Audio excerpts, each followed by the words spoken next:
I was pissed. I was so mad. I remember being like mad for about at least 2 weeks. He literally said, like, you cannot get married to certain things. Like, people are going to have criticisms. The money I had raised for it, somebody had broke into my account and like took a cash advance and they took all my money. There was so much that went wrong. And I'm surprised I didn't cry. I heard somebody say AI isn't replacing people; it's replacing people that don't know AI. And that's, if we continue to grow and you're continuing to become this pro, like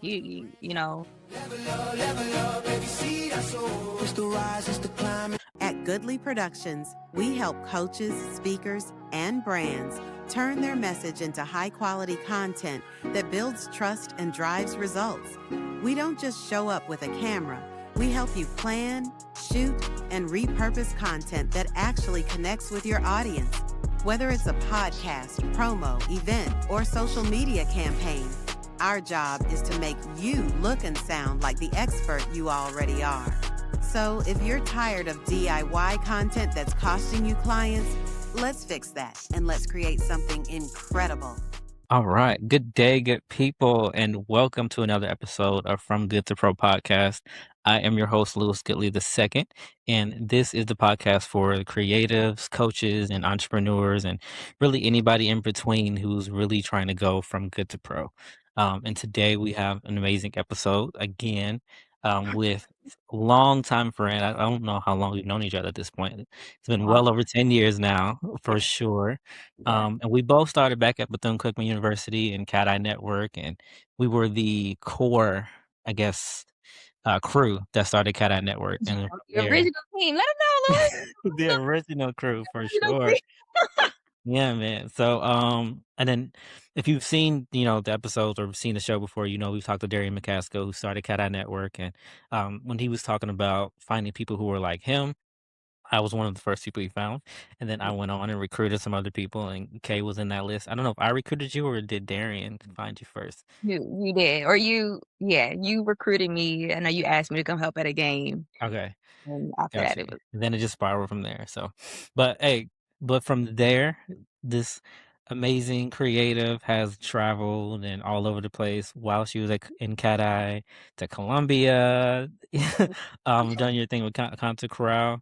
yeah. Kaylyne Bruce, tell us a little bit about your journey from good to pro and where it all started with you. Oh man.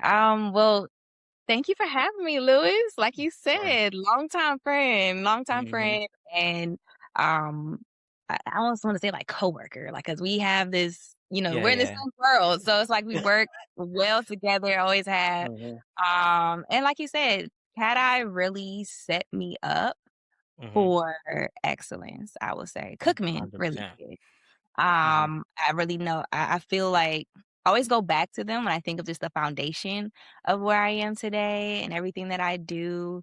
Um, Even though, I can say like, oh, I went to film school and then did everything, but it literally started from Cat Eye, and 100%. Yeah. I I can't talk about them enough. I love it so much. Like even when I tell people now, like I literally, and as you mentioned, Darian, Hmm.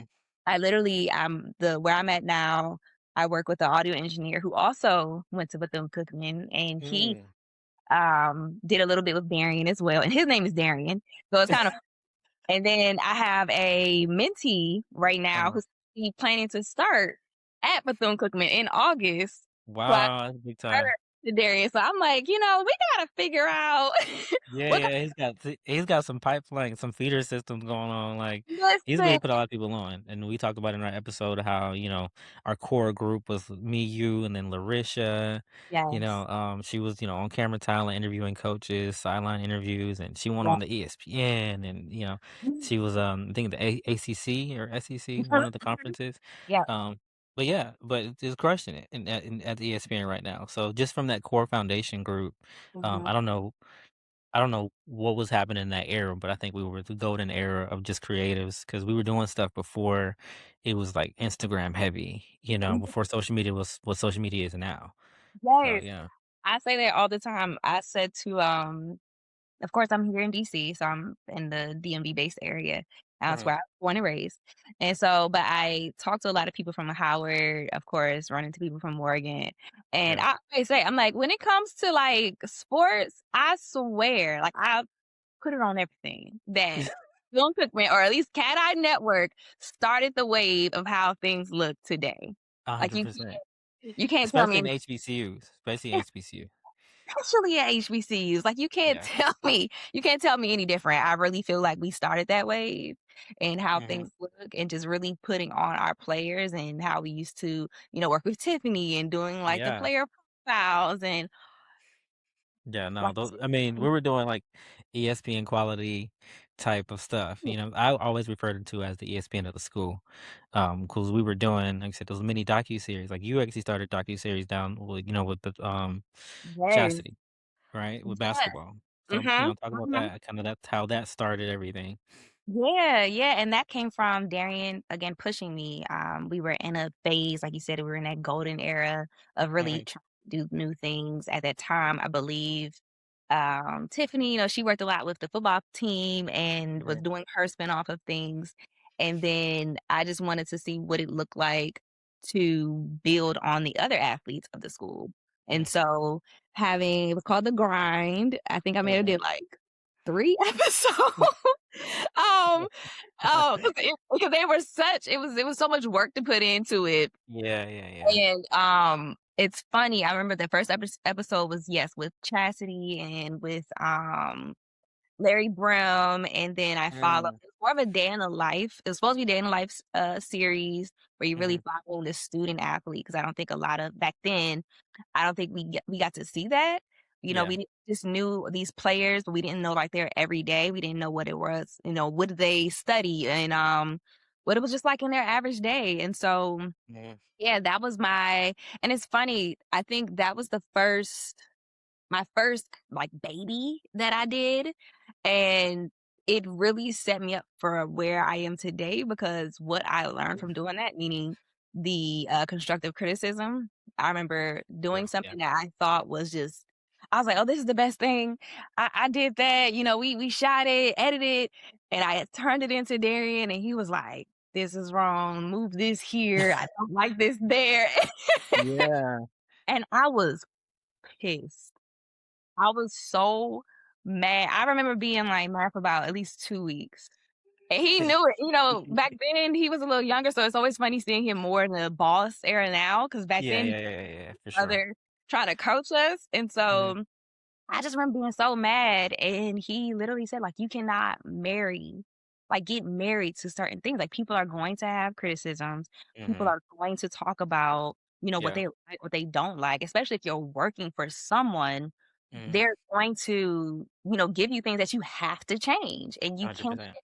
walk out of a room, which is what I did, walk out of a room and be upset for weeks because it wasn't what you thought, you Hmm. know, was the best Most thing. vision. Yeah, And yeah, then yeah. he actually had. And, when I actually had to make them, I said, oh, it did make it flow better. Or it did, Mhm. make it a little bit more seamless. The kind of Yeah. transitioned. So I literally I took that with me and beyond. Like everywhere I go Mhm. now, I literally think on that moment and I tell other people too, like, don't marry what your work is. And then Mm. of course when I went into film school, I learned much more. And I had other tips that my professors told me and how I should Mhm. move about it too. So yeah, that was a challenging moment, I would say for sure. Mhm.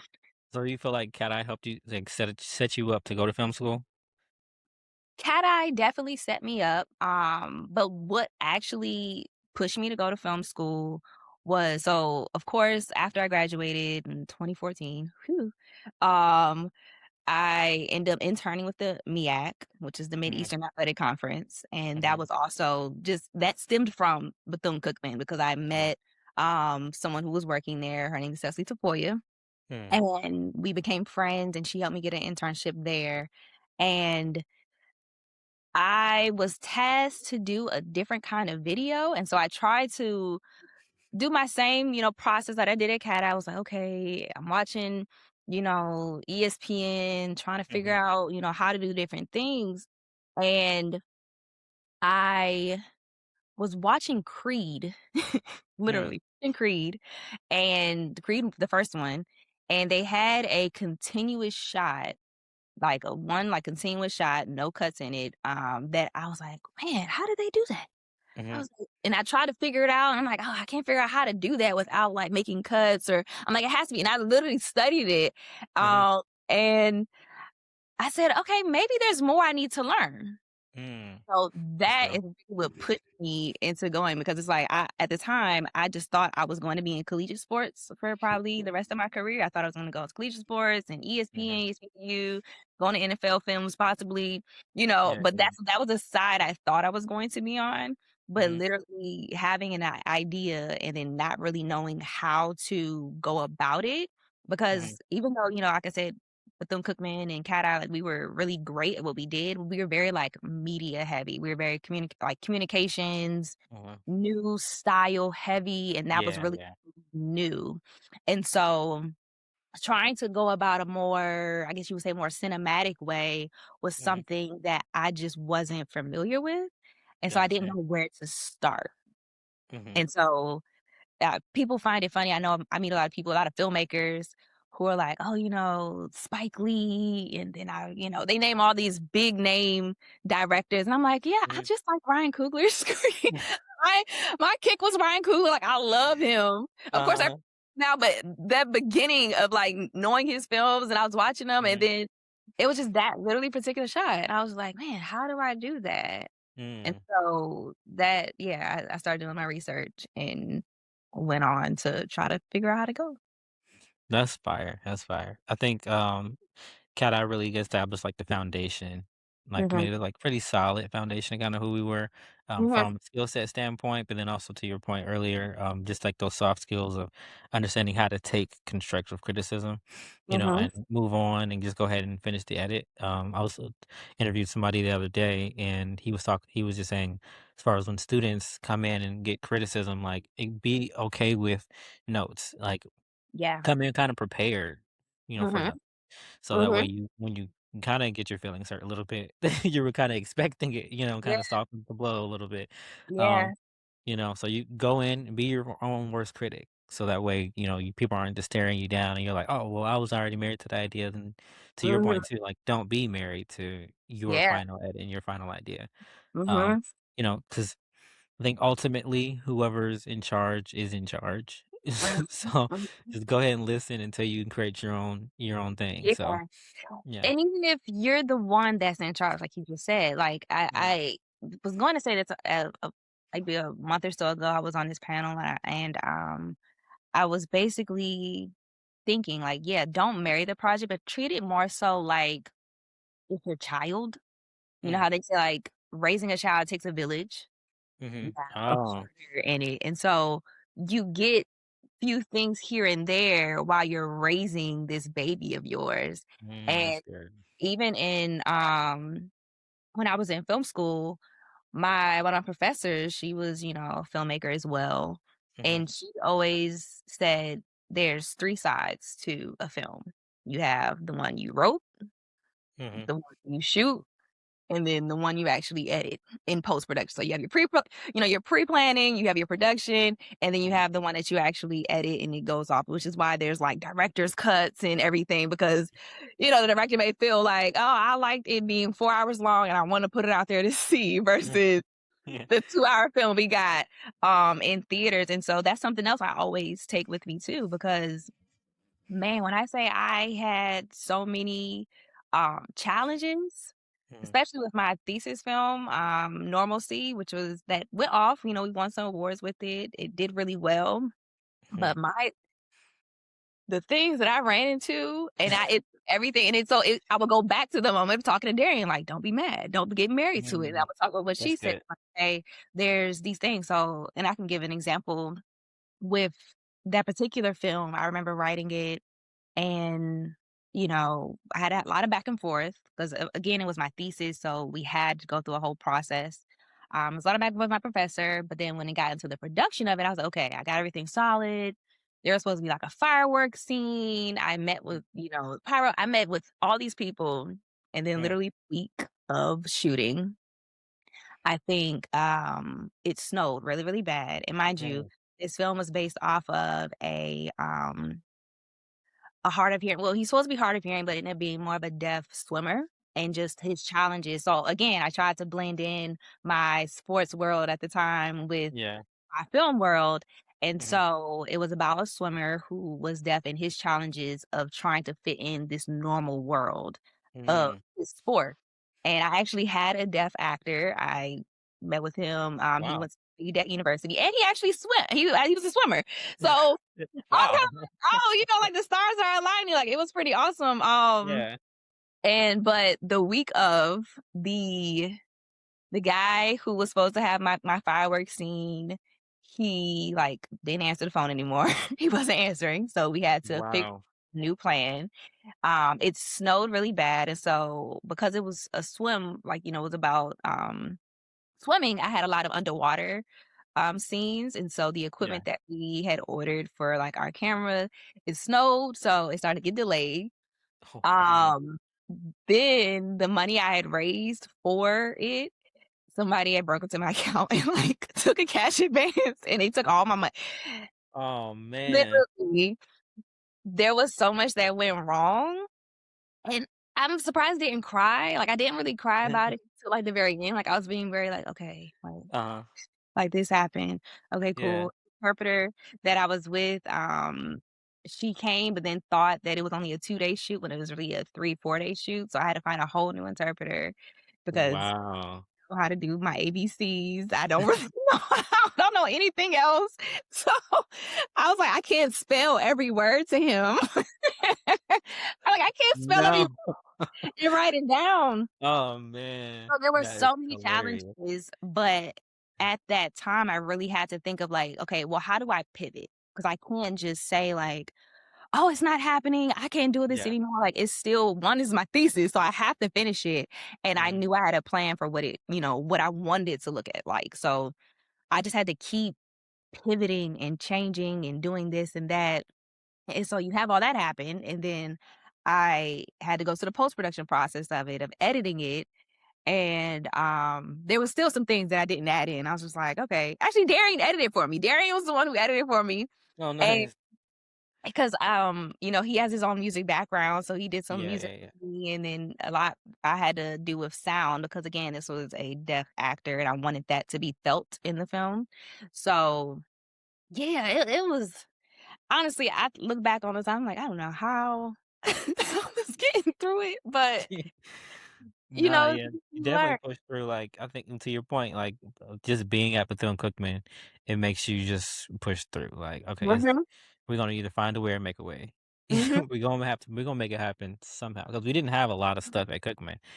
We Right. had 2 DSLRs, Mhm. and then the same cameras we used to film football, we used for production, and we had to make sure we changed those back for football. Yep. Like, so we ain't Yep. have much. So, It's yeah, you gotta figure it out to really get being whatever you're trying to get done. Yeah, no, that being makes perfect sense. resourceful, being Mhm, resourceful, and to your point, and I'll bring it back to also to the film I did when I had to. It was about being resourceful, so I mhm, had to really connect. I knew I only raised maybe like $2,000. I knew people who undergraduate students at the time that were at the same school. They were also doing like underwater shoots, but they were raising like $11,000 and getting mhm. all this money to buy this really expensive equipment and having this really expensive cinematographer. I had $2,000 and then it all went away or somehow. And I was told my cinematographer at the time, my DP, I was Mhm, like, how would you feel if I just get a scuba instructor, mhm. show you how to put this gear on, and then you just go in the water? How do you feel? He was like, yeah, let's do it. I'm like, okay, great. And Yeah. the scuba instructor I met, he only charged me like $200. Mm, And the pool I was able to use was at a different university. I think was it Williamsburg? I can't remember the school, but it was in Virginia. They let me use their pool. They have like a not Olympic style, but university size pool for like $50. And then the swim instructor, he had his teammates come in. They were about to practice. I was like, do you mind if they just like do a few laps so I can make it look like he's actually at a competition? It's like, yeah, sure. So it's kind of like really asking, being very resourceful, using what you have, using the people around you, really helped, and that also came from Bethune-Cookman being that cat. I think Tiff used to call it like bubblegum productions or something like that. Yeah, Like, no, no question. Yeah. have using what you have because in the end, we ended up winning like the best cinematography and Mm, getting into different film festivals at the time. So I actually a platform called Vision Plus reached out to me last year about having that film on their platform because it's for like visually impaired or hard of hearing. It's like a Netflix but for yeah. disabled people. Um, so it can go a long way just really being and I tell people today, like, use what you have. Like if you have to Yeah. use your home, if you be creative. Like I've tried to make a big room look like a closet before. So Mm-hmm. it's like use what you have that's around you versus instead of trying to figure or think that you have to either spend so much money Mm-hmm. or go to the best, like use your people, your network and Mm-hmm. Yeah, so 100%. No, that makes total sense. I mean, I like the analogy I've never thought about it like that. Is where you say your project is your baby, and it takes a mhm, village to raise a child. Like you always think when you hear that, like, oh, this is my baby. It's like, okay, no, this is mine. I'm gonna take care of it. Like I think about it mhm, like that. But I love how yeah. you said that. Use your resources. Use the people around you. Mhm. Use the relationships. Like the relationships you build in this industry are gonna Right. take you a lot farther than your skill set, really. Yeah. You never know who anybody is. Mhm. You never know who they may know. Right. When opportunity shows up for you to either, be on a set or to, like you said, just save some money on the project that you're doing. Mhm. Those relationships really pay off at the end for They sure. can really, Um, really pay off and mm, staying connected with those people too. That's why I think mhm. it's so important to just also be kind to people. I know like when we're in this industry, you can be 2 ways, right? Like some people can be Yeah. very like mean and you try to take that personality to heart. I've been Yeah. told to be a bit of a witch sometimes, depending. But I've learned but Mhm. at the same time, when you have these connections, they go a long way. Like, Yeah. I can reach out to you and say, like, hey, Luke, like I'm coming to Florida, I have this and I have that. Can Mhm. you know? For sure. I reached out to a lot of my friends, even in film school, like I think there was a film, it was Harriet, the Harriet Tubman movie. Okay. I met with someone, they reached out to me, see if I could just be like a runner, like a day runner, but they Mhm. shot that film in Richmond, and Mm. I was in DC. I'm like, being a day runner, like, unless like, that's basically meaning, like, they call you, they say, "Hey, I need you to come this day, that day," so that's like Mhm. Richmond's about an hour and a half, almost 2 hours away from where I'm at. Mm. I'm like, don't think I can do it," but I have a few friends who I went to school with Yeah. that live in the area and can do it, and if that's okay. Pass their information off. They literally do all kind of film, uh, TV shows, worked on things. So yeah, like you said, it goes a long way. Your resources are everything. Like relationships are everything. Like you never, like I said, you never know how things will pan out. You never know really what that next opportunity is going to do for you, or really who you're talking to again. Like I said, like I've been in LA multiple times, and we work with what does she do? She's a talent agent out in LA. So she'll do a lot of different things like develop music groups or manage, individual talent, things like that. Mhm. But I ended up being in the studio with Harmony Samuels at one point, and I was like, I didn't know who he was before then, but I was like, okay, well, next time I come out to LA, I'm gonna make sure I look up who was out here. So Mhm. when the Mhm. opportunity presents itself, I'm putting my best foot forward. You know, Mhm. but I really like I was about to say, Toby Inique, rapper. He says relationships are your greatest wealth. Like Yeah. relationships are everything, especially in this industry. When I was talking to um, he's the communications person at BCU right now. He does all the sports graphics. And he was saying that in this industry, nobody really gatekeeps. Like people are going to help you along the way, especially if Mhm. they see you working hard and they see that you have a goal. And because we Mhm. all kind of all really in the same boat, we're all trying to create something and Mhm. putting a project together, or even know what it's like to put a project together, or know what it's like to struggle trying to do something, or Yeah. when the last minute changes happen, you have to pivot. So we've Mhm. all been through all the same little things. So building Yeah. those relationships with people, they'll help you really get to that next level for sure. Mhm. Most definitely. And I think it was a video Issa Rae had said the same. It was very early on in her Insecure days when she had Mhm, Insecure out. But I remember there was an interview where she talked a lot about it too. Because of course, if you see like a lot of people who were in her Insecure were mhm, in Awkward Black Girl and were in some of the mhm. other film shorts that she had on her YouTube series. Yeah. So yeah, she's even said it too. Just using the people around you goes, I think, a much go further than Mhm, trying to find just a network. Like I literally try all the time mhm, if I have a project, like I'll ask people around me first, mhm. like, hey, can you be in this for me? Or hey, what are you doing Yeah. tomorrow? Like I just need you to be in this. I just need like who did I use last? Mia. I don't know, Mia Hicks, Mhm, yeah. also a writer, producer. And she works in the field too.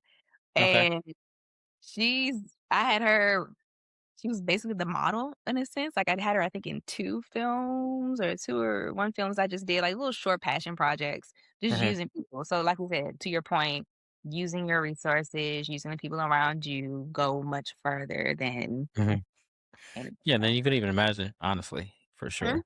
mhm, So you went from Cat Eye to film school mhm. to 3-time Telly Award winning production company. Walk us through that journey. Like, tell us a little bit about your company, and then how those Tellys came together, because that's huge. Yeah, and it's so funny, like, when I talk about it, because I don't know, I try to be a little humble because 'cause I'm just like, "Oh, I can't You believe I can't be really." humble today. You can be humble tomorrow. Yeah, You can't be humble today.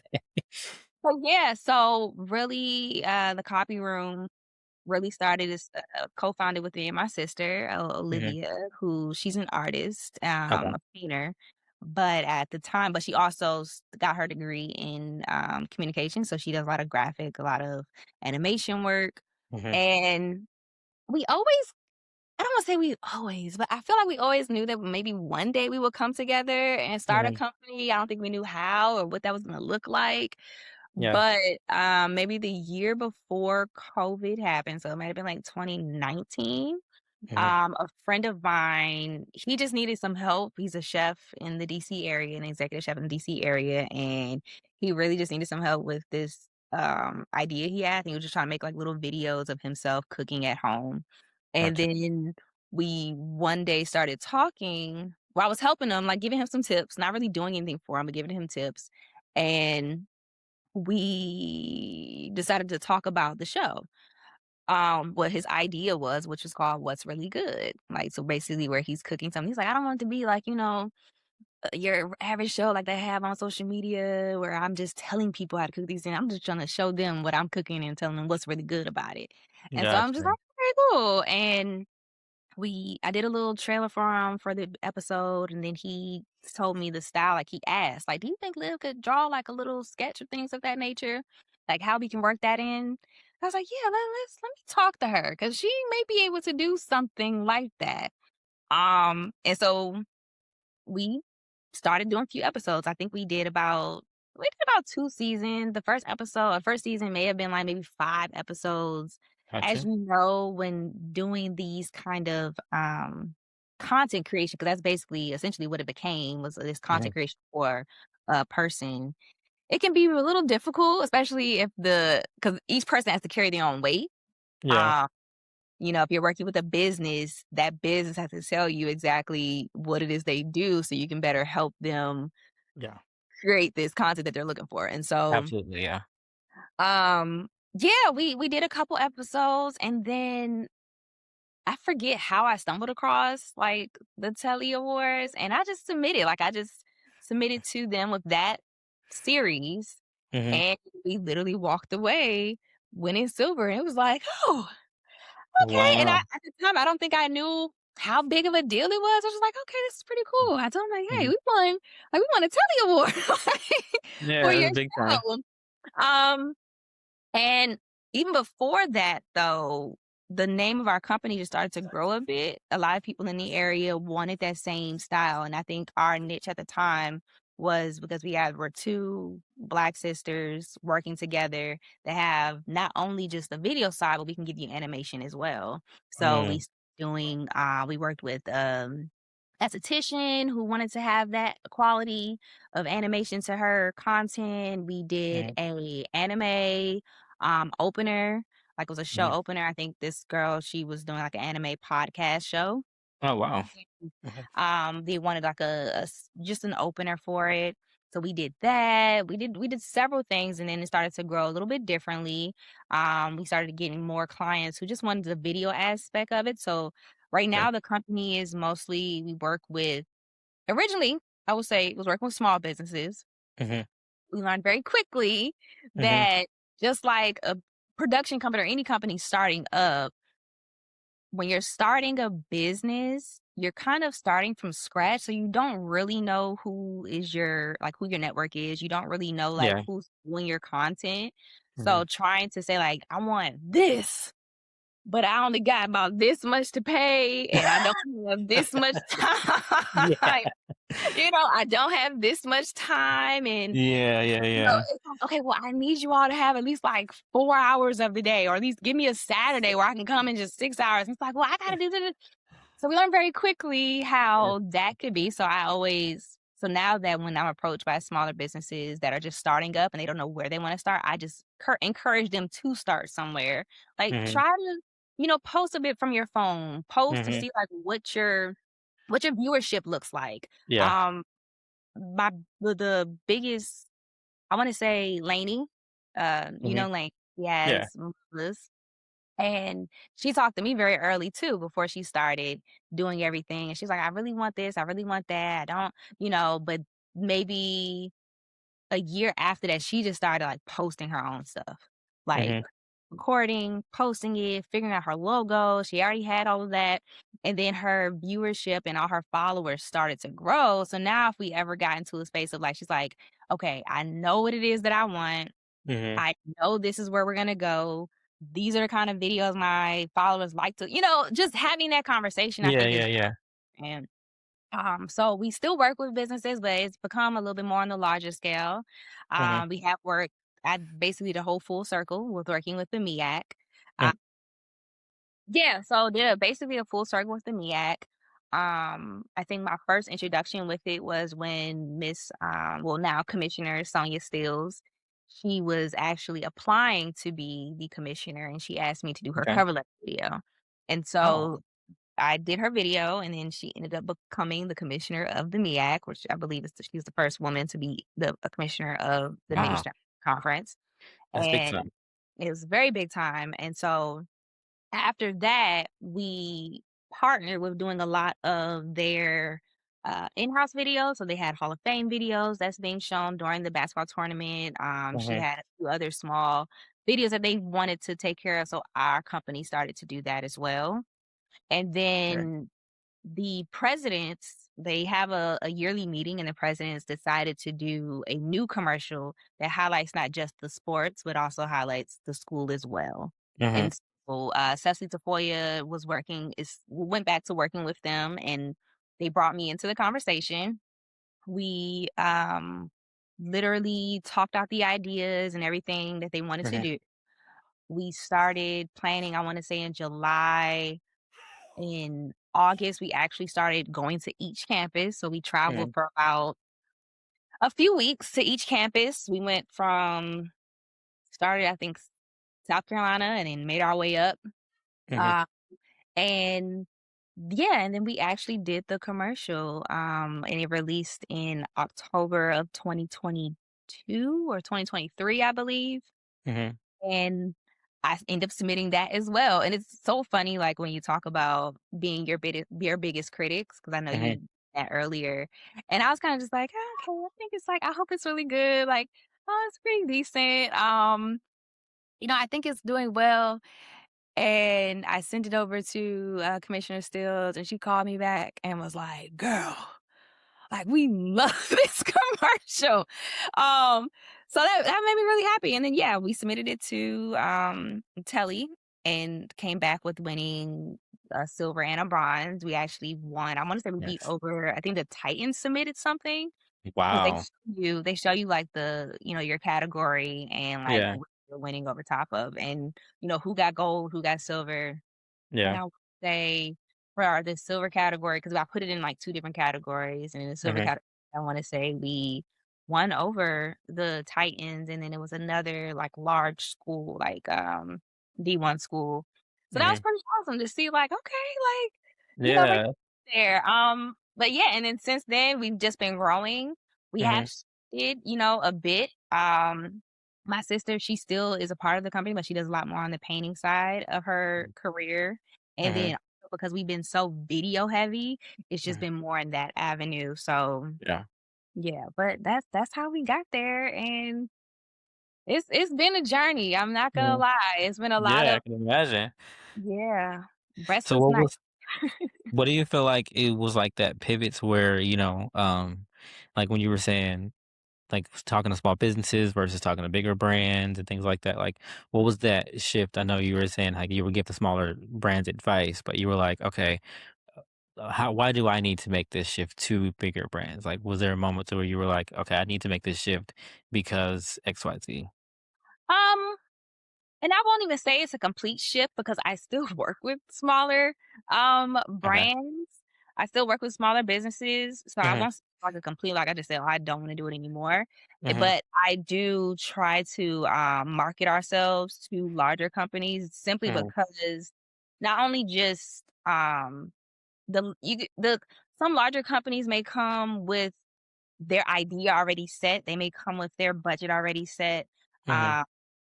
and so it's a little bit easier, especially if I'm working with a very limited crew, like, if I have maybe a crew of 3 or 4 versus, you know, working with a bit bigger crew, so Mhm. it's easier to navigate, That makes sense. but I will say, like I said, I still do work with smaller business 'cause I have people who have come to me and they'll say, like, "Okay, this is my budget, this is what I want, this is what, Gotcha. my target, what can you provide?" And then I say, "This is what we can do. Can we work?" Mhm. Yeah. And that could be the beauty of it. Like, I've literally had several clients that they just say, "Hey, I just need this project done. I want this look, or I'm having this event. Can you come cover it? Mhm. Can you do this? Can you do that?" And we'll work with it. So maybe it's not really saying like, "Oh, I don't go this way or that way." Maybe I think you just get to a point in your career where you know who you'll work with and Yeah. who you work with. Because to be honest, you can work with the I can get connected with a large company and see what they have and go like, "Yeah, that's not gonna be too pretty. I can already foresee I can already foresee how this is gonna go." Yeah, So, yeah, yeah. thankfully say like, "Hey, I know someone else I can pass this to," or I'll have to decline. So, yeah, so maybe it's not even the type of business, it's just the personnel of it. And I think Gotcha. and that goes credit to now again, we started back in 2020, 2020. So, but nowadays, especially after the pandemic, technology has shifted, technology has changed. So more people Mhm. have idea of what it takes to do these things versus Yeah. before. I don't think people did. Now, granted, some people still don't have a clue of all that we have to do. Okay. Yeah. No, They'll be like, 100%. you should know too. It's like, oh, these are the things I want to do. And it's like, Uh-huh. that's not realistic, but we gonna work. I'm gonna let you know. So No, 100%. It would be like, "No, no, no, no, no. Okay, we might as scale back a little bit. We can't move heaven and earth. You got pig. You got to pick." yeah, it's like, tell me exactly. And then, I always see like on social media, it's like a running joke of like when you deal with certain things, like you change your policy, like, okay, yeah, Mhm. so now move forward. Moving Yeah, forward, we no longer offer this service. no longer offer this service, or I no longer, this is what I need ahead of time. Yeah, yeah, yeah, yeah, 100%. And Yeah, that's yeah, something I've yeah. done too. I've tried to do things that I think I know how to do, and I'll go on my Mhm, way, like, okay, yeah, like, oh yeah, I can do that. mhm. And then be in the process of it, like, I will never Never. say I can do Oh this. my gosh. I just experienced that. I'm not gonna go into detail, but I just discovered that to my I had to have a conversation with me, like, maybe that's not your lane anymore. Maybe don't do that anymore. How about Exactly. stick with stick with what you're really good at. especially now, because Yes, man. we don't want to deal with the stress of doing something that you don't do anymore, don't know how to do. Like, more specifically, I'm more talking about weddings because I'm like, yeah, maybe that's not my Oh, lane to shoot. Maybe no. that's somebody else's, or to edit. I'll shoot it, but Listen, so I I was like, learned a very nah. long time ago. It is so funny. It's like, you know, people go on side quests. Like, when I think back on when I was in graduate school or film school, living in Virginia, I literally was doing like weddings. I don't know how I even got into that, but I was Hmm. doing it for like a company. And they were paying me maybe like $50 to like shoot, be like a B cam, really a C cam, and then Yeah, like load the footage for them or whatever. But like the process of a wedding, and yeah. I've done like small, like when people say, "Hey, I just need an action camera," I'm like, okay, what's the pay? Like, like you just Yeah. want me to give you the footage, right? Like I don't gotta do nothing else, right? Like I just pass it off. They're like, yeah, yeah. I'm like, okay, cool, I'll do it.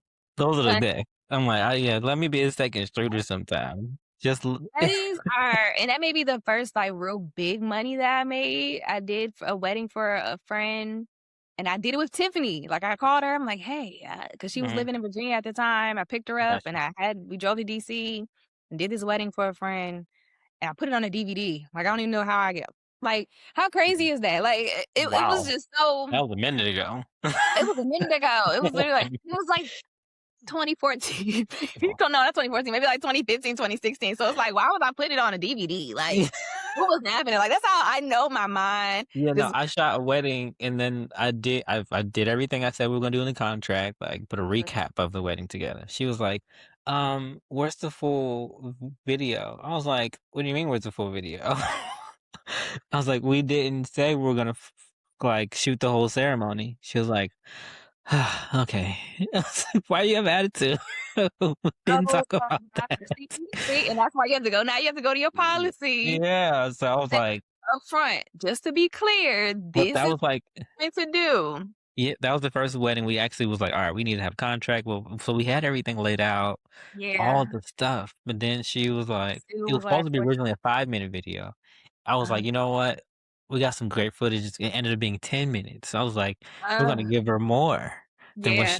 she expected. We ended up giving her less than what she You expected. still said no. Where's the rest? What?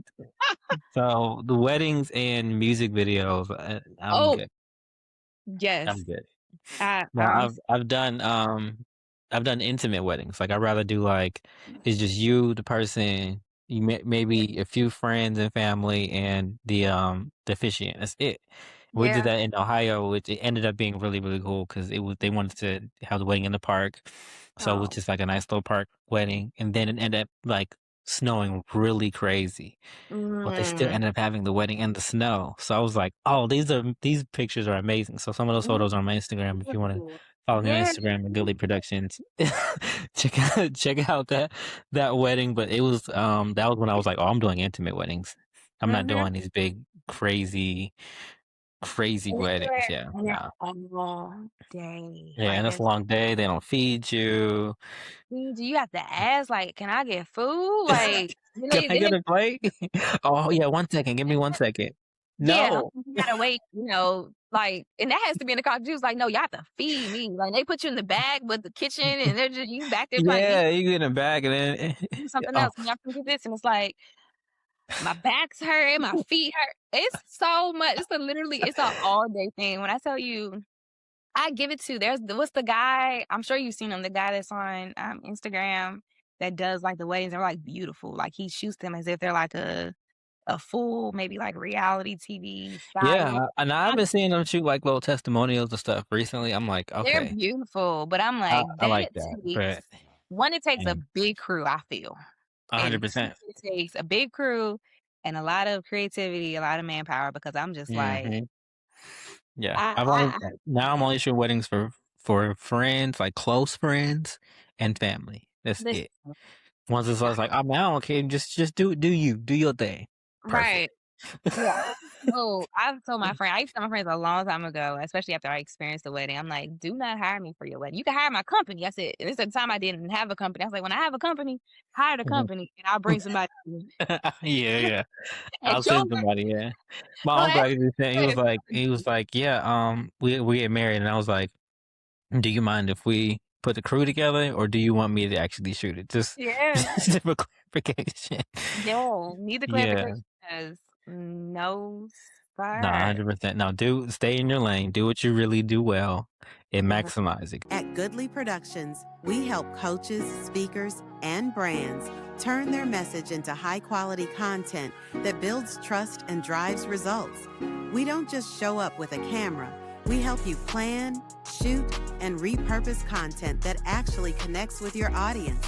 Whether it's a podcast, promo, event, or social media campaign, our job is to make you look and sound like the expert you already are. So if you're tired of DIY content that's costing you clients, let's fix that and let's create something incredible. Because if you do that, then you end up winning Tellys, you know? You know, you know, or I will say I put a little thing in there. I will say if you have a feeling, like if you have a desire to Mhm. do something different, that's maybe still within like your creative lane, but just is a bit different, try Yeah, it. But yeah. I would say don't try it with like someone who's trying to pay you big money.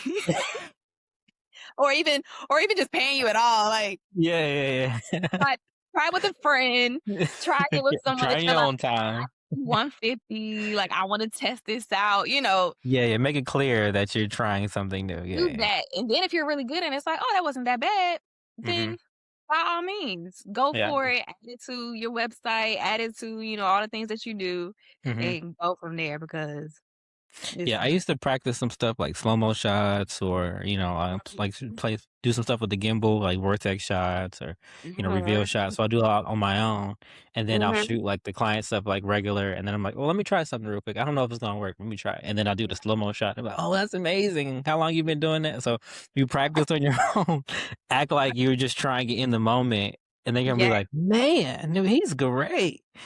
Yeah, no, listen. that'll go a long way.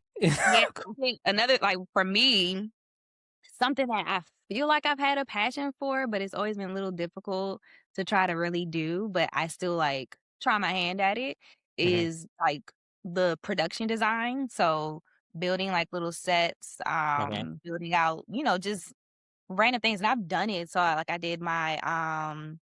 I've done my best friend, she had a maternity shoot, and I had this, like, whole idea for her, and I built, Mhm. like, this gold frame and Mm. made, like, a picture frame with flowers around it with the silk backdrop, and then, I set up, like, this podcast room for people that Mhm. looked so different, and Yeah. I've always had a desire, but it's like, I'll do those kind of things on my own time with my own shoots. Like, I've created spaces or I've created like, I did it wasn't really a maternity shoot, but I made it like that Mhm. where I went to Home Depot. Also, you can return anything to Home Depot, even flowers. I had a whole bunch of flowers from Home Mm. Depot. I didn't want fake ones. Got a whole bunch of flowers, made like this flower bed with this flowing silk that kind of flowed. And it Mhm. was beautiful, but it's like I didn't have to pay. I used my parents' neighborhood park or something like that. Yeah. Resourceful, just using your resources. Mhm. Um, but again, so it's like I have a passion for that. So when someone like randomly asks me, you're like, "Hey, I have this." Like I think it was like she was performing. Like she was an artist, and she's an upcoming artist. Yeah. And she's really wanting some background. She's like, "Hey, don't you do like that?" I was like, "No." I was No. like, "No." I was like, "Oh no, I don't really do that. I do one dabble on my own."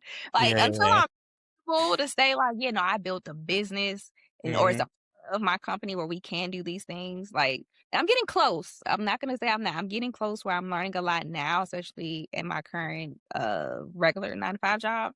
Mhm. Um we do a lot more things, so I'm learning a lot and meeting more people. So I have more of a network. So if I wanted to do those things, yes. But to your Mhm. point, try it on your own. Yeah, try it on your own time and your It's own dime. It's not because sometimes certain things aren't as easy as people make it seem, and if Yeah, it yeah, yeah. most people make it seem is because they worked so hard at it and it became easy for them. Like, be like, oh yeah, I'll build this. And it's like, oh, I didn't know. Like, I actually needed another piece of plaque, or I didn't know I needed Yeah. like this other chicken wire. It's like, oh, I thought I just can glue this stuff. Then why is everything falling? It's like, no, because you needed Yeah. You needed you a system. stuff. It's a system. Yeah. Even in tech, like you said, you were doing slow motion. It's like, oh, I thought it'd be just so easy if I could just do this. Like, well, no, like you need to know, like, okay, what's your frame rate? Like, what is the shutter? Like, what are you actually putting your settings in? Exactly. Like, what's the lighting situation? What's the lighting situation? You know? Are you handheld? Are you gonna be on a stabilizer? Like, Yeah. those people are creating those films. That's how they're creating that. So if you just going like, yeah, no, I can just do this, and then you run it back, it's like, what did I shoot? Yeah, never mind. Yeah, I saw this meme when dude was like, the moment you realize that you at the shoot, you said, okay, I can just edit it in post, and now you're sitting at your laptop and you're like, I don't know how to edit it in post. Like, wait a minute, I don't know how to edit it. I know it's possible, but I can't. Listen, literally, like, and that's why. And I can go back to the beginning of our conversation. That's why I take a lot from what we learned at Cat Eye, because Darian also made us very strong editors. I feel he made us really, he made us think through creatively. So like when I shoot things, I think of ahead of time, like how I'm going to edit it. I Yeah, think my biggest 100%. challenge when it came to like working with a larger crew was not being such a one-man band person.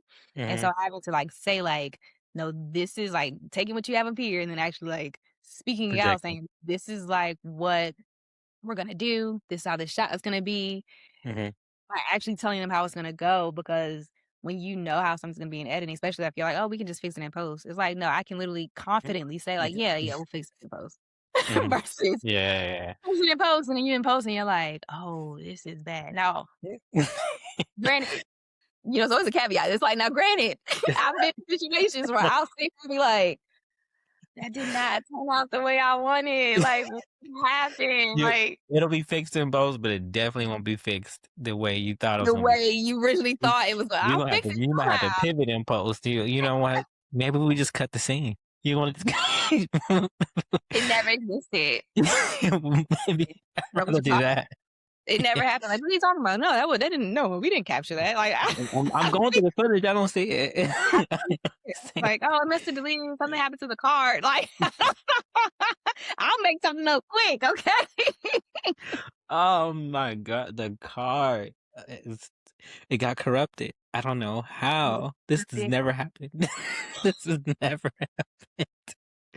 Oh man, no. You gotta hear DC. Me and DC gotta talk to you about the we were shooting in Atlanta. We were editing on a laptop that had no Wi-Fi. I don't know if he told you that story. I don't think The laptop didn't have Wi-Fi.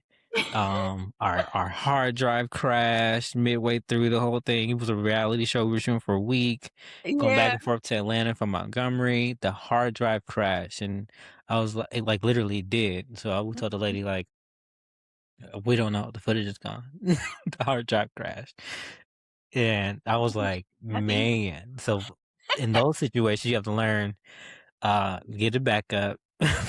You definitely got to get it back up, back stuff up on a cloud or something. But yeah, no, that's the only thing I don't say anymore. Like if I'm like, trying to pivot is, oh, the hard drive crashed, because it has happened. It was a nightmare. So I don't want to relive that or trying to speak that back into existence ever again. Yeah. So Those lessons, it's like, oh, and I think, look, I'm gonna say with DC too. I was working with him we worked on something, and we were actually at the MEAC shooting a basketball tournament, or we were just getting like covering the footage, and one of my cards like went missing. Like I left it on my desk, like on the little table that we had in the media room. Or I think I left it on my computer when I came back, because I ran out. I was in the process of like dumping it. And I ran out. They were like, oh, they're about to go into overtime or something like that was happening. So I was like, oh, we got to catch it. So I ran out, came back in, the car was gone. And I was like,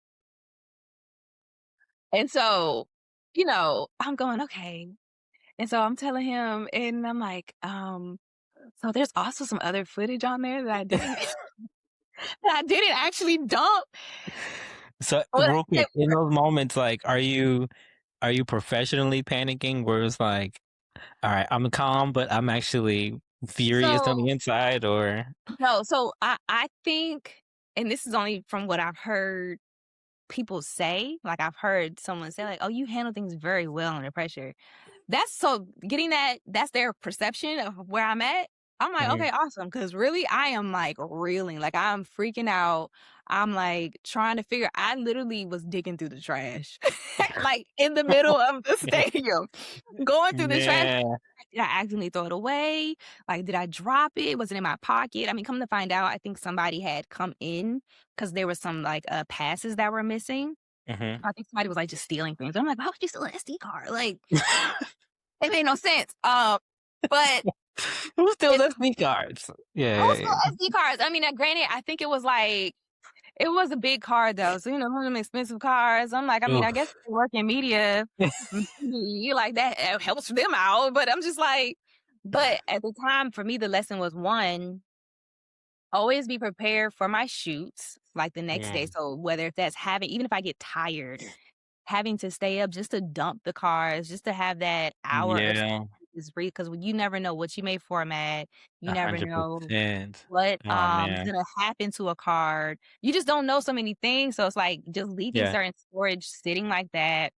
We lost the whole episode and it stopped us from even releasing anything from a certain Man. series. But it was good stuff. I was like, oh, like I was Yeah, no, it's tough, like, so you do every single thing you can to make sure everything goes as perfect as it possibly can. as perfect as possibly can, but at the Right. same time, you But then you can't. have to have those backups for sure, You yeah. have to have those backups, and you just have to learn how to literally pivot in Mhm. the moment. And I'm learning Yeah. that even more now that I said I had a job, so I'm working more live production. So like doing things in real time, that Mhm. mindset really helps with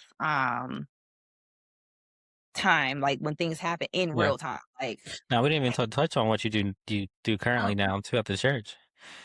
Yeah, let's yeah, dive into that. yeah, we didn't dive into it. Yeah, so I Mm, currently though like I said, we started working, so went from Cat Eye to MEAC and mhm. then film school. And then after film school, when I came back home, I went to, I was working for Warner Brothers Discovery.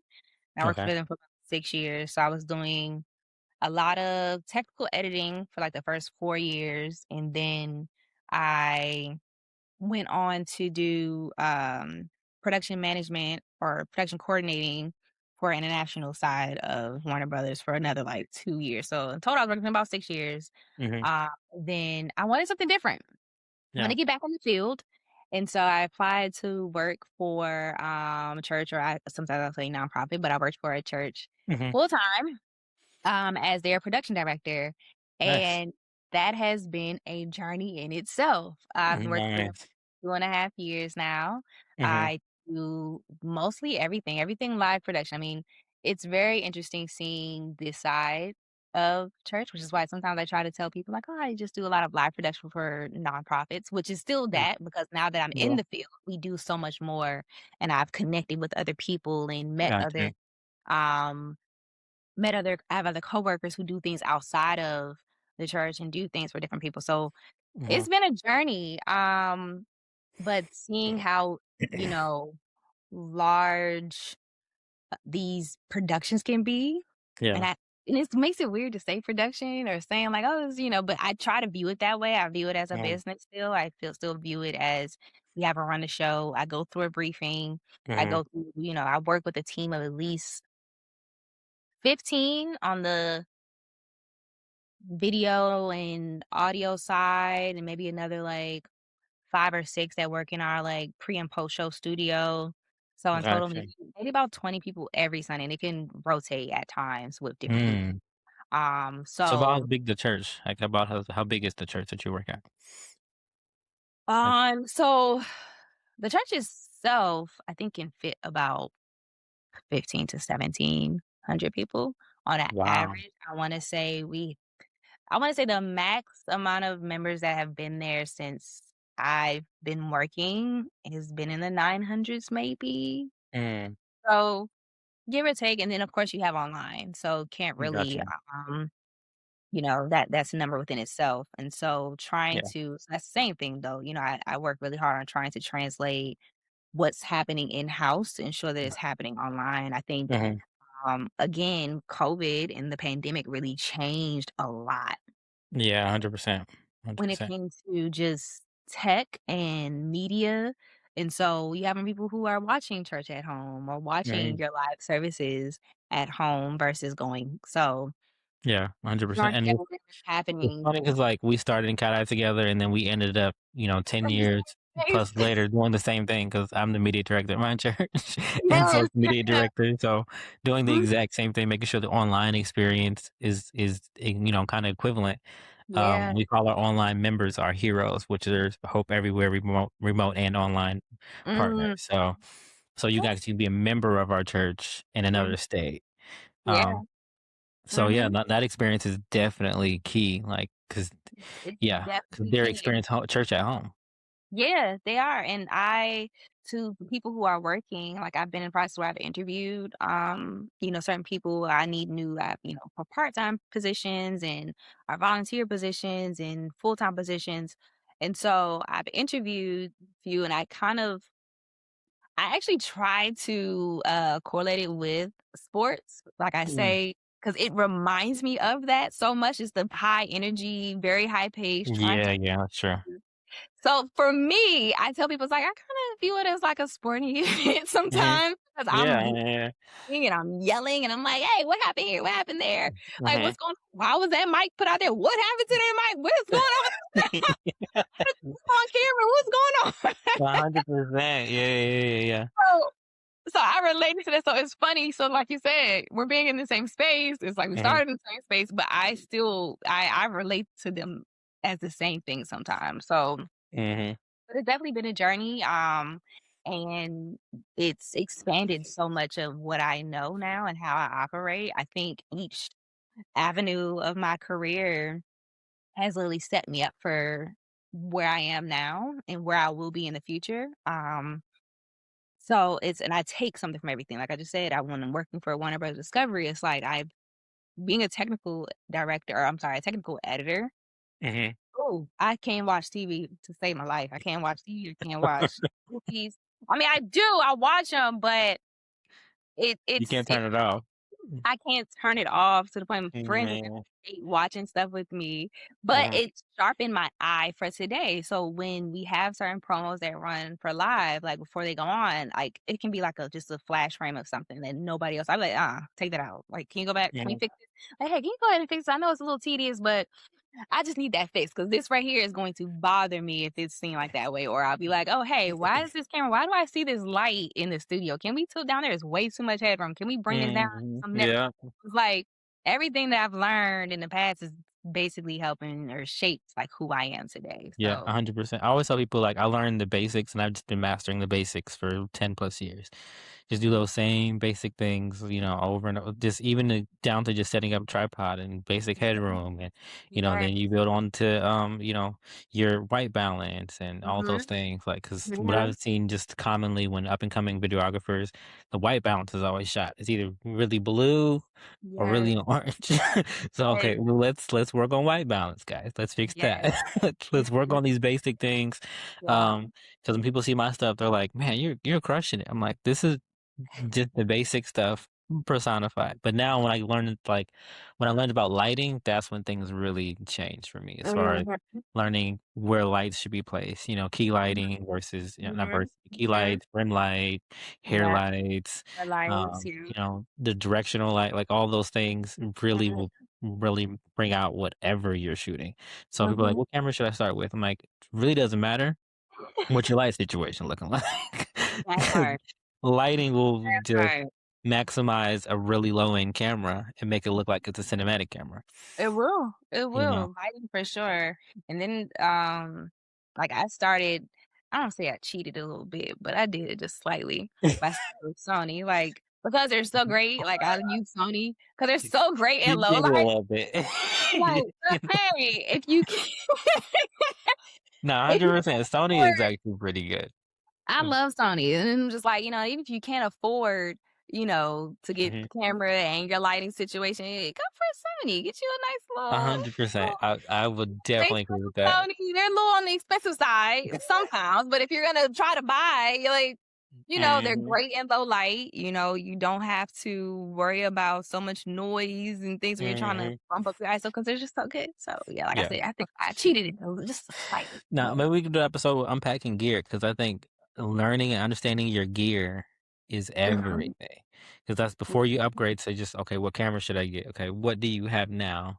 Right. Do you know if that actually can work for what you're trying to do? Okay, if it can't, then go ahead and try to upgrade. But yeah, no, know your gear. Like know exactly what it can shoot. Because if you weren't in a situation where you had to shoot in low light, you wouldn't be like, okay, let me go and grab this Sony, and now you know that Sony is great for what you're trying to do. Versus, I love Canon, but Canon's not always the best for low light. Yeah. And like you said, but not also just knowing your gear, but knowing like what are you using it for? That's true. Yeah. What are you trying to shoot? Yeah, What are 100%. you trying to shoot? Like, want to also double it and have it so you can take pictures too? Yeah, for sure.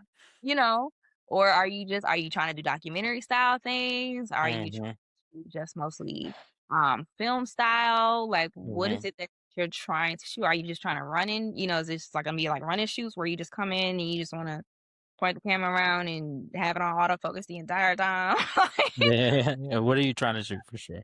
What are you trying to shoot? Then that tells you like, okay, do you know what kind of glass you're gonna use? Like what lenses you're gonna use? Like it goes a long way. So I think also researching is a big thing. Even if you don't have a clue. Like there's been times where I never had a clue. I was like, I don't know what I'm looking for. I know what this person said. I know what I use on this shoot. I know what I did over here. But what works best for me? So researching YouTube and Google can be your best friend. Now they got chat. Chat can tell you a bunch of stuff. 100%. No question. Last thing, and I'm gonna leave you alone. Last thing, let you go. So when you've done all these things from college, film school, developing your own company, working at a church, like what mindset did you feel like you had to shift into to become a professional? Like what are some things that you were like, this is what made me a pro? Ooh. I know I wasn't even on the Good one. If I can be completely honest, I think I'm still learning. Like I'm still Yeah. trying to figure, and it's because I've pivoted, not a whole lot, but I've gone into different avenues. So right now in my career, especially with copy, is trying to figure out, okay, where can I take it? Yeah. Where like what's the ultimate end goal for the business, especially now because we are in a world where it seems like everybody is doing what we do. 100%. Yeah. Everybody's doing what we do, but doing it at a faster rate. They're just picking up their camera and starting there and then using CapCut and things of that nature and Yeah. take it, so everybody's doing what we do. So my biggest goal is now, okay, like how are you still setting yourself apart? Mm. And what is my end goal for what it is I really want to do? Yeah, So that's good. I know copy is going to be my end goal. Okay, so how am I trying to shape it? Like right now, I have a few ideas of where I want it to go. Yeah. So right now, I'm in the process of actually putting the actions towards it Yeah. and figuring out the right steps. I think the biggest thing for me that's been keeping us very stable was really understanding the financial side of owning the business. So I think a lot of people fail on that end because it's like, we get these jobs and may make this kind of money for it, and then that money be, Yeah. but knowing how to actually profit and then making sure the taxes side is taken care of and the operational side is taken care of, and then you can feed your pockets, that kind of keeps us still floating. Yeah. Now it's like, okay, so now what are other ways we can service people? How can That's good. I market in my area? Because DC, though it's very political heavy, especially the DMV area, though we're very political heavy and very news run, it's becoming very creative space. Like you have your Gotcha. LAs and you have Atlanta, New York, now people are going out of Houston. to find these, to get into these fields. But DC is a very, very creative space. And so it's like, so how can we, market to people? Because now, Yeah. I'm sure you have run into people where you're like, okay, yeah, we're gonna do these things, and they're like, oh yeah, no, I can't really afford you, or oh no, I thought I was Mhm. only gonna, do it for this amount Yeah. of time. And I didn't, they don't come with enough. So it's like, okay, so Yeah. what, so they'll go with someone straight out of college, which is fine. They'll go with 100%. someone in a different way, which is totally fine. So it's like, okay, after all this time that I've been in this business, and I know I said it earlier, like, oh, I've always tried to be like this semi-humble, like, oh, I'm just good. Mhm. I'll let you just find that out about me. No, like, Mhm. okay, where am I really going with it? How am I Mhm. going to sustain it if I want this to be my end goal? And how am I going to market myself to the people in this area? So Sense. I think I'm still working on my pro. I do Mm. think that I have the knowledge now, maybe, Mhm. that I can help. Like right now, I have a mentee, which is the new step for me. So it's like kind of mentoring Nice. her into, just giving her the skills and the tips and things that I know. Like I said earlier, like I've introduced her to Darian because she went down there, and Mhm. so I'm like, hey, this is a good place to start. Yeah, yeah, yeah, no question. um. So yeah, I'm still, and I think for a long time, especially people in our generation, especially people our age, really. I don't say our generation because that can kind of stretch, Mhm. but especially our age group, we're in our 30s now, where I think we thought we were going to have it all together. And Mhm. we thought that, we were going to be hitting these points in our lives, but the Mhm. world is very different from what, we thought it would be when we got here. So Yeah. I try to be a little patient with myself and try to, really encourage myself that, I'm still learning, I'm still pushing, I don't Mhm. have to have it all right now, but I have so much behind me. Even this conversation is just reminding me like, Mhm. oh, like, I have I'm trying to figure out the word, but I have so much behind A me bunch that of awards, yeah. I have You awards kinda and I built your have, own blueprint already, yeah. yeah, it's like, so I have a foundation. So Mhm. now how am I really gonna build this house that'll stay on top of it? Mhm. That's So real. That's good. So yeah, so I think that's where I'm at. So I'm still, what's this, from good to Yeah. pro? It's like I'm still good, like I'm still Yeah, yeah, learning. yeah, yeah, and I think you have to be really good to be a pro. Mhm. And then you have to be good enough to understand. Like, I think the professional mindset shift is like you're never going to stop growing. You never want to stop learning. You never really arrived. It's always the destination. It's Mhm. not the destination. It's always about the journey. It's never really about the final destination. Mhm. So whenever Mhm. you're like, oh, I've arrived, then that's kind of when you're gonna start to plateau. Like, no, no, Yeah, no, no, no. no, no, Just no. keep growing. Yeah, no, and I think like what you just said just really hit me too. Is because it's like we take not like I know media overall Hmm. is changing. Like we're being introduced to AI. Yeah. Which I fought for so long. I Really. did for so long Uh huh. because like, oh, they're gonna take my job. Like, no, I'm supposed to be, but I've accepted it and Hmm. I learned to really grow in it. And I actually went to a conference where this one guy was like, a lot of people think that AI is gonna take their jobs. He's like, and it's Hmm. not. It's gonna take your job if you try to not learn it and try to Yeah. like 100%. Mm-hmm. you try to shun it and make it seem like it's never like you don't want it to come into your space, Hmm. then most definitely it will take your job. But Hmm. if you are adapting and willing to learn and have a better understanding of it, then most definitely like it's not gonna take anything from you. No, So 100%. Yeah, I heard somebody say AI isn't replacing people, it's replacing people that don't know AI. and that's Yeah. exactly Yeah. that's exactly what it is. So it's like, Mhm. if we continue to grow and you're continuing to become this pro, like I would have I actually had a film in this film festival literally a few days ago. It was a film I directed with a friend or an old coworker, and there was a bunch of students that were there that also submitted. And then you had this one guy who he was probably like in his 50s. He was there with his daughter, but he produced one of the films. And he Mhm. himself was saying, like, I'm sitting here, listening to everyone, and I'm thinking about going back to school. Like, I might go back to get my MFA because there's some things that you all did that Yeah. I didn't think about. Wow. Now that I think I want to go back to learn because this was amazing. And so That's it's great. like it never really stops. And if you No. are okay with that, you can accept it, but also moving with the times, Mhm. is going to Yeah. It'll yeah, like elevate you. It'll take you to the next level. Like, take you have to be willing to learn a new skill because, mm-hmm. if you stay stagnant, then you're really gonna regress. Mm-hmm. One of my favorite podcasters, Omar El Takori, he was saying in one of the Content to Cash challenges that I was in, he said that if you were in the same spot that you were a year ago, then you've actually regressed.